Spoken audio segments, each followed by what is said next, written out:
Como nas edições desta semana do Na Hora D, a gente volta a repercutir hoje o caso do aluno de Química Industrial da UFMA que usou o perfil de rede social para fazer postagens discriminatórias. Nós convidamos para conversar com a gente aqui no estúdio o advogado Luiz Antônio Pedrosa. O Pedrosa é da Sociedade Maranhense de Direitos Humanos e veio aqui para a gente conversar a respeito desse assunto. Vem cá, Pedrosa, vem, pode vir. Vamos falar a respeito desse tema aqui. Alguns ataques homofóbicos que foram proferidos nas redes sociais. Fica do meu lado direito aqui, Pedrosa. Seja bem-vindo, viu? Obrigado. Precisa a gente rever os prints? Eu gostaria para o pessoal lembrar de casa. O pessoal lembrar. Coloca para mim, se tiver aí, as postagens de teor ofensivo e discriminatório feitas na rede social por esse rapaz chamado Marcos Leite Silveira Júnior, né? Tá aí, ó, a atenção geral, tá liberada a caça legal aos viadinhos, não vale atirar na cabeça, tá ok? Ha, ha, ha, ha, ha. Uma caixa de Budweiser para cada viadinho no chão, valendo. Vamos lá, deixa correr aí, pro pessoal lembrar, esse tipo de coisa não pode cair no esquecimento, não. É hora de entregar todos os esquerdistas ao DOPS, fazendo referência aí a um órgão de repressão da ditadura militar. Que lapada, agora chora em fraquejadas. O Brasil é conservador. Fraquejadas para quem... E bem a gente colocou, tirou ali uma outra palavra, que era vagabundas, viu? Eu vou falar aqui, mas o pessoal tirou aí. E esse cartaz aí, o pessoal já foi reagindo contra as declarações dele. Esse é um documento também que foi entregue à universidade por alunos do curso de Química Industrial, exigindo providências da instituição. Então, vamos lá, Pedrosa. Ontem nós falamos aqui com dois advogados de um coletivo que entrou com uma representação. O Tiago, não sei se você está acompanhando, o Tiago e a Anne, né? Sim. Acho que é isso, é o Tiago e a Anne. E a gente falava a respeito das providências legais a respeito disso, mas eu queria conversar contigo a respeito das implicações no que diz respeito a esse momento que a gente vive no país, muito de se vociferar contra aqueles direitos básicos, que tem gente que pensa que direito humano é só coisa para o humano direito. Não, direito humano é para ser humano. Então, sim, isso aí nós vemos claramente aí um desrespeito, especialmente a algumas categorias da nossa sociedade. E de que forma você vê o impacto disso na nossa sociedade? Olha, eu acho que nós estamos atravessando uma quadra muito difícil. A campanha eleitoral agudizou esse tipo de discurso, incentivou e, de alguma forma, muitas pessoas elaboraram muito mal, porque não só a simbologia do discurso, mas a verbalização concreta desse discurso vai muito nesse sentido aí. Não é à toa que ele é eleitor do atual presidente da República, do que foi eleito recentemente, né? E esse discurso hoje vai colocar em xeque direitos de muita gente, não é?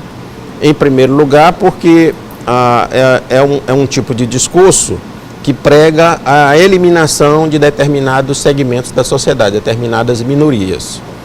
A gente reconhece minorias pelo fato de que elas não são historicamente hegemônicas na sociedade, elas nunca se impuseram com força na sociedade para impor seus direitos. São as mulheres que já nascem sendo discriminadas, reprimidas, tratadas com desigualdade no mercado de trabalho, os negros. Como é que fica esse conceito das mulheres, para a gente continuar falando das outras minorias? Sim. Sendo que as mulheres representam a maior parte... grande contingente, mas, a maior parte da população é assim considerada minoria. Mas politicamente não são representadas.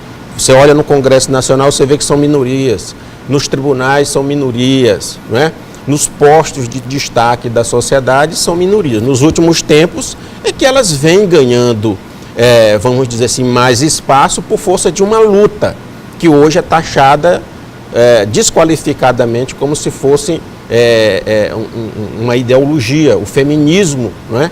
É tratado como uma coisa absolutamente ruim por essa nova conjuntura que está aí. Mas, na verdade, foi um esforço dessas pessoas, desse segmento da sociedade, para garantir um espaço que não era o delas. Na verdade, elas ainda têm muitos direitos a serem conquistados para que elas fiquem num patamar de igualdade com os homens. Não são privilégios. Não estou falando de privilégios. Não falando de privilégio. Não é privilégio. Como, por exemplo, em relação aos negros, de se negar os fatos que são históricos. E eu tenho muito medo disso, porque assim, se a gente não conhece a história ou se a gente nega a história, a gente está fadado a cometer erros piores do que o já registrado. Isso tudo está sendo tratado agora como coitadismo. Sim. É a expressão que eu vi. Né? Mimimi. Mimimi, e na verdade isso nega uma história de opressão sobre esses grupos, não é?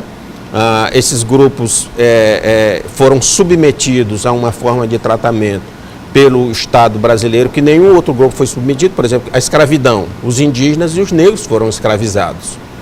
A colonização europeia, não é, fez assim durante todo o processo de colonização e projetou um modelo de civilização que repercutiu com muita discriminação ao longo da história até os dias atuais. Então é por isso que os negros são maioria nas periferias, não nos tribunais. Quando um ministro negro é indicado para o Supremo Tribunal Federal, isso chama atenção, exatamente porque... Isso é diferente. Porque isso não é comum, não é comum. Né? Numa sociedade como a nossa. Questão dos LGBT, Pedrosa, eu até queria até que você confirmasse, porque como às vezes eu vou lendo as notícias no feed, vou vendo ali, não aprofundo, e uma das coisas que eu vi é de que a OAB estaria recomendando a essas pessoas que, se tivessem que procurar a união estável, fizesse isso até o mês de dezembro, antes do novo governo assumir, porque poderia haver uma perda de direitos nesse sentido. É verdade isso?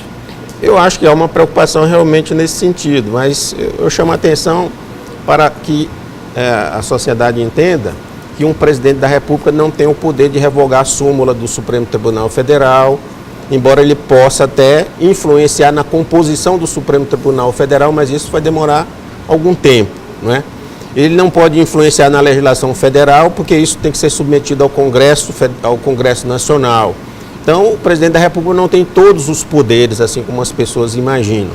E, por outro lado, vai haver uma resistência muito grande da sociedade, porque nem todo mundo que votou nessa proposta política concorda com algumas questões mais radicalizadas, que cheiram a fascismo, não é? Que estão sendo emitidas e verbalizadas nos últimos anos. Então, não vai ter um apoio total da sociedade para propostas que tendam a fazer um ataque frontal a determinados segmentos da sociedade. Mas o presidente eleito, ele está querendo aproveitar, Pedrosa, esse momento de, na verdade, assim, de grande apoio popular que ele tem nessa camada aqui, afinal de contas é a maioria que o elegeu, de apoio popular para colocar algumas coisas para andar, inclusive antes que ele assuma. E aí já não é algo que está no campo da expectativa, mas é algo que já está já vai virar verdade, inclusive se passar no Congresso. Por exemplo, a mudança na lei antiterrorismo, que vai classificar movimentos sociais como MST, MTST, como terrorismo. E há o risco até de classificar outros tipos de protesto de determinadas segmentos sociais, determinados segmentos sociais, como terrorismo. E isso já está. O Magno Malta está correndo com isso, está na CCJ Eu acho que algumas outras propostas, como por exemplo a questão da posse e do porte de arma, que vai ter um esforço para poder rediscutir isso tudo, inclusive numa perspectiva de revogação do Estatuto, do Desarmamento. Eu sou contra a revogação, mas sou a favor de mudanças. De fato, eu sempre disse isso, que eu sou a favor disso. O problema é que as pessoas elas costumam levar, Pedrosa, as coisas para extremos. E os extremos, eles nunca são saudáveis. É possível você ser a favor de uma coisa sem necessariamente ser contra a outra. Exato. E a reforma da Previdência, né, que seria o pacote que antecede o próprio término do mandato do Michel Temer. Então, essas três questões, eu acho que eles vão tentar adiantar no Congresso Nacional. A conjuntura é difícil, porque é um Congresso majoritariamente conservador. Então, é possível que, em relação a essas três propostas, hajam retrocessos, porque, na verdade, nós perdemos o controle do que é que vai ser debatido num Congresso conservador, onde existem pessoas que verbalizam opiniões muito parecidas com a desse estudante aí. É difícil a gente não partir para essas questões, até porque está tudo muito em voga agora. Mas vamos voltar então para a questão do estudante.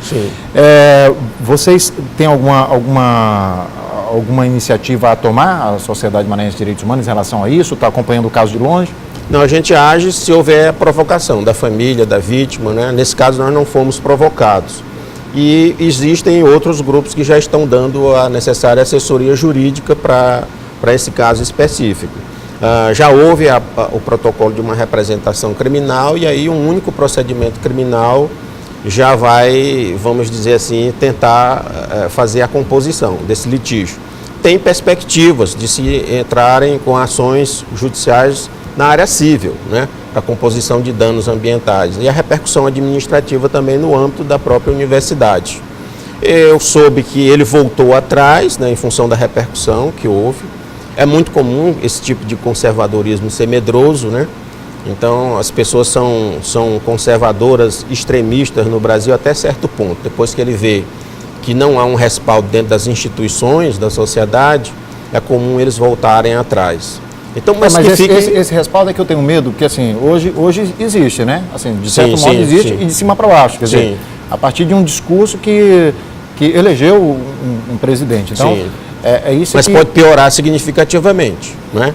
Esse discurso de maioria, com uma feição ultra radical e conservadora, ele pode influenciar sim as instituições. Existem segmentos das instituições do Poder Judiciário e do Ministério Público e da própria OAB, por exemplo, que foram influenciadas, né, por esse tipo de discurso. Então, vai haver um embate, esse embate é necessário agora, nós vamos sair do subterrâneo das informações de WhatsApp, dos grupos de WhatsApp, para informações públicas, mediadas por uma imprensa livre.